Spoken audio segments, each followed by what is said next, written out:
एक बहुत ही इम्पोर्टेंट यानी महत्वपूर्ण बात आपके साथ शेयर कर रहा हूं, जो कि एक दूसरे से कनेक्टेड है।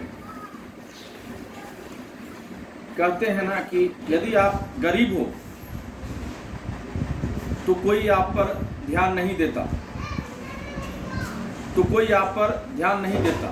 यदि आप मेहनत करोगे तो लोग आप पर हंसेंगे, यदि आप मेहनत करोगे तो लोग आप पर हंसेंगे,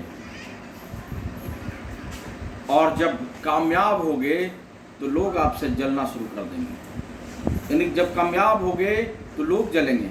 इसलिए दुनिया का यह नीति है, इस पे नहीं जाना है।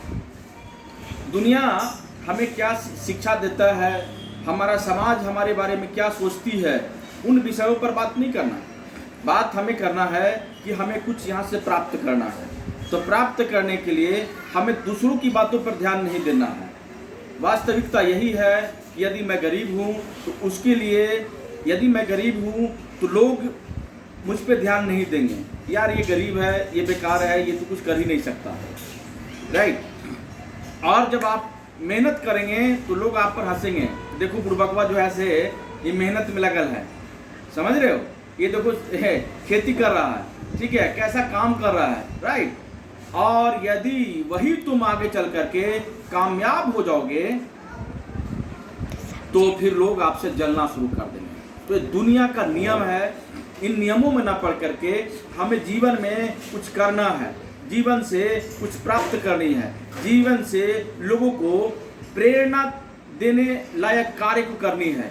तो ऐसा जब भी कार्य करेंगे तो हमें इतिहास की सुनहरे पन्नों पे हमारा नाम अंकित होगा। इसलिए आप सभी इन विषयों पर ना जा करके विषयांतर मत होइए, और आपका जो मिशन है, आपका जो लक्ष्य है, आपका जो कर्म है, उस कर्म को कर्म भाव से करते रहिए। निश्चित तौर पर आपको सफलता मिलेगी। यदि आप कोई विद्यालय चला रहे हैं तो निश्चित तौर पर उस पर आप फोकस कीजिए। यह मत देखिए कि हमारे पास में कितने बच्चे हैं और कितने आएंगे, सब प्रभु के हाथ में आपको छोड़ देना है। जो जिस सेक्टर में है, जो जिस क्षेत्र में है, उस क्षेत्र में पूरी ईमानदारी के साथ में, निष्ठा के साथ में अगर उस पर कर्म किया जाए, उस पर भावना से काम किया जाए, तो निश्चित तौर पर आपको सफलता मिलेगी, और वह सफलता आपके कदम को चूमेगा। इसमें कोई शक संशय वाली बात नहीं है।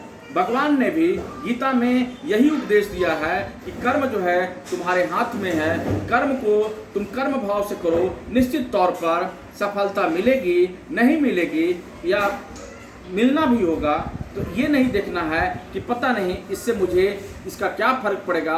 निश्चित तौर पर मान लीजिए एक बार फेल्योर होंगे, 2 बार होंगे फेल्योर, 3 बार फेल्योर होंगे, 4 बार फेल्योर होंगे, लेकिन 5वीं बार जो है आपकी विजय लक्ष्य से आपको कोई डिगा नहीं सकता। यद्यपि प्रकृति भी आपके साथ उस वक्त, उस समय खड़ा हो जाएगा आपकी निष्ठा को देखकर। धन्यवाद।